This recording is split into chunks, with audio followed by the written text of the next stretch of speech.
안녕하세요, 토리잘입니다. 최근 러시아, 우크라이나 충돌로 글로벌 기업들의 막대한 피해가 불가피할 것으로 보이는 가운데 우리나라에게도 유독 치명타를 입은 기업이 있습니다. 바로 현대차 그룹인데요. 최근 현대차의 주가는 52주 신저가를 계속 경신하며 장중 17만원 선이 붕괴되기도 했습니다. 종전 고점인 24만원에 비해 무려 30%나 하락을 한 것인데요. 근본 러시아와 우크라이나의 갈등으로 인는 현대차의 손실이 최소 5천억 원으로 추정이 되며 양적 긴축으로 인해 증시가 하락하는 상황에 러시아와 우크라이나의 갈등은 현대차의 주가의 내리막길에 불을 지폈습니다. 물론 일각에서는 러시아 시장이 현대차 매출에서 차지하는 비중이 5에서 8%밖에 안 되는데 이거 너무한 거 아니냐? 라는 의견이 존재합니다. 하지만 사실 알고 보면 현대차에게 러시아 시장은 단순한 매출 그 이상의 의미를 갖고 있는데요. 러시아는 현대차의 수건인 유럽 및 해외 매출 판로의 전략적 요충지입니다. 과거부터 현대차의 고민은 국내 자동차 시장의 포화였습니다.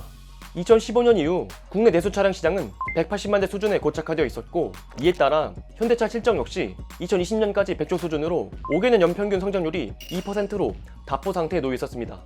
그래서 그에 대한 대안이 해외 시장 판로 확대를 통한 외형 성장이었습니다.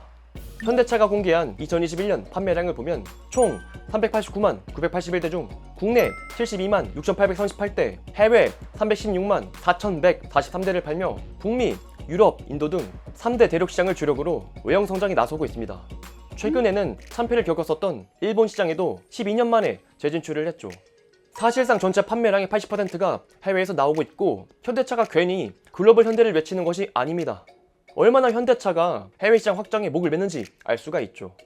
이 같은 배경을 알고 본다면 러시아는 현대차에게 포기할 수 없는 시장이라는 것이 이해하기가 쉬워집니다.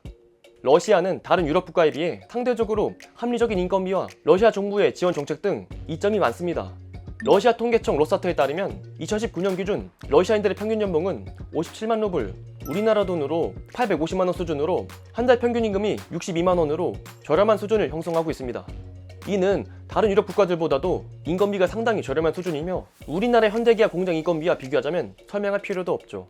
게다가 2020년부터 러시아 당국 주도로 자동차 구매를 위한 저금리 대출과 자동차 가격의 최대 25%까지 할인을 받을 수 있는 장려책, 외국계 기업은 SPIC 계약을 통해 부품 수입 관세 인하, 법적 규제 완화 및 각종 세제 감면 혜택을 제공받고 있습니다.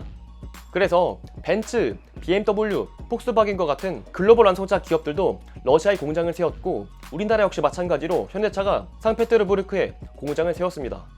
현대차의 러시아 공장 직원 수는 약 2,300여 명에 달하며 상페테르부르크 공장은 공장 설립 후 2020년 2월까지 200만 대를 생산을 했죠. 시장 규모 역시 결코 작지 않습니다. 러시아 자동차 시장은 현재 2019년 기준 판매량 176만 대 규모입니다. 2012년 293만 대가 팔리면서 2016년이면 독일을 제치고 유럽 최대 자동차 시장으로 부상할 것이라는 전망이 있었지만 2014년 크림 사태로 가해진 미국의 경제 제재, 셀 혁명으로 인한 전유가가 겹치면서 찾아온 경기 침체로 2016년 판매량이 130만 대까지 축소가 되죠. 2012년 최고점에 비하면 40%가량 축소된 시장 규모를 유지하고 있습니다. 하지만 축소되었음에도 불구하고 한국과 비슷한 수준을 유지하고 있으니 결코 우리나라보다 작지 않습니다. 자, 그런데 주목해야 할 것은 러시아 자동차 시장에서 보유한 현대차의 위상입니다. 2018년 기준 현대차의 러시아 시장 점유율은 24.3%로 러시아 국산 브랜드 라다에 이어 2위를 점하고 있습니다. 2021년 8월에는 라다를 제치고 점유율 1위를 기록하는 기염을 토해내기도 했죠. 러시아 완성차 시장에서 한국차는 자국 브랜드 라다보다 성능이 좋아 고급 브랜드로 여겨지고 있고, 기존 점유율을 이끌어가던 포드가 사실상 러시아 시장을 철수하면서 현대차가 러시아 시장 점유율을 확대할 수가 있었죠. 게다가 러시아는 현대기아 유럽 및 해외 매출 판로 확대의 전략적 요충지입니다. 인근구 동구권 국가들로부터 자동차를 이동시키는 물리의 거점이기도 해 해외 매출 확대를 위한 중추돌로 지정학적으로도 상당히 중요한 곳입니다. 2014년 크림 사태로 위기가 닥쳤을 때도 현대기아는 포기하지 않았고, 그 결과 러시아 국민 브랜드 반열에 오를 수가 있었습니다. 이는 우리나라 무역 수지 낙수 효과로 이어져 2021년 기준 한국 대 러시아 자동차 부품 수출 규모가 약 5조 원으로 전체 러시아 수출의 40%를 차지했을 만큼 한국 러시아 수출 이퀄 자동차 산업이라는 공식이 성립할 수 있게 되었습니다.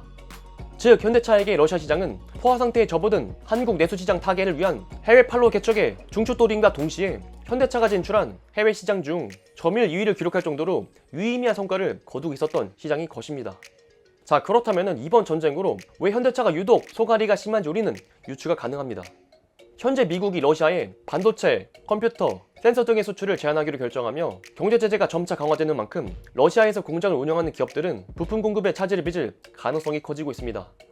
한국대 러시아 수출 40%가 자동차 산업인 만큼 사실상 한국 완성차 기업인 현대차에게 막대한 손해가 미칠 것으로 예상이 되고 있죠. 물론 정부는 미국의 제재에 스마트폰, 자동차, 세탁기 등을 예외로 한다며 마치 삼성, 현대, LG 등 러시아의 주요 생산 공장이 있는 기업들은 걱정 말라는 식으로 호도하고 있지만 사실 이는 말장난에 불과합니다. 왜냐하면 정상적으로 수출한다 한들 돈을 받을 수 있는 스위프트를 제재했기 때문이죠.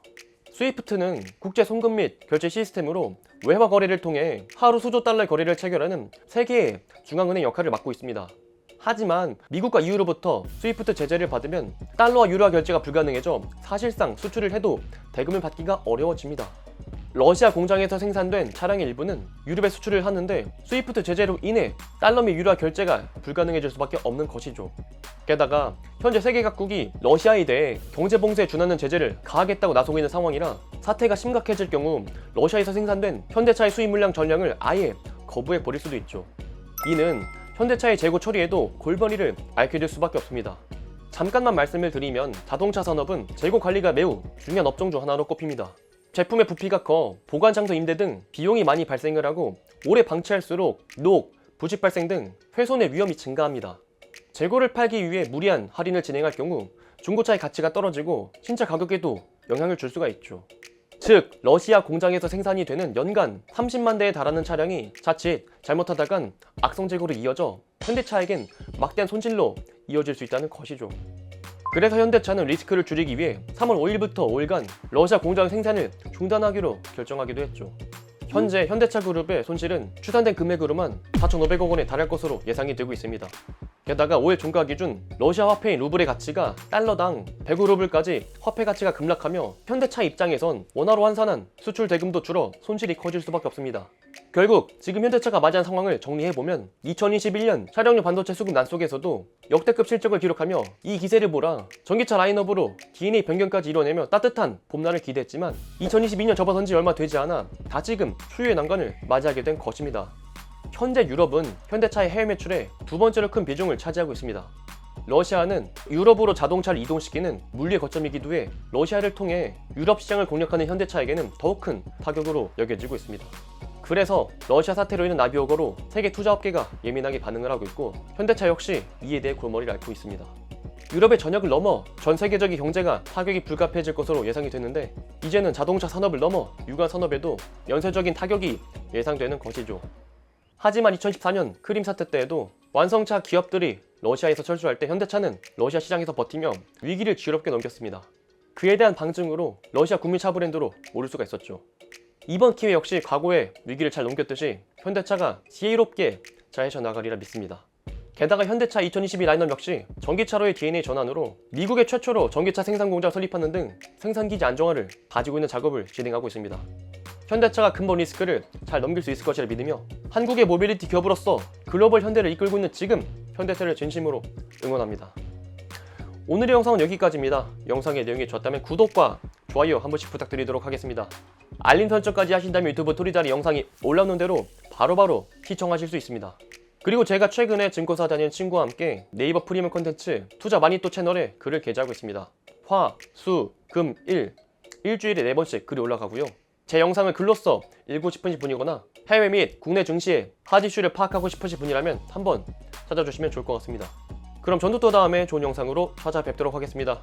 존경하는 구독자 여러분, 그럼 다음 시간 또 만나요. 안녕!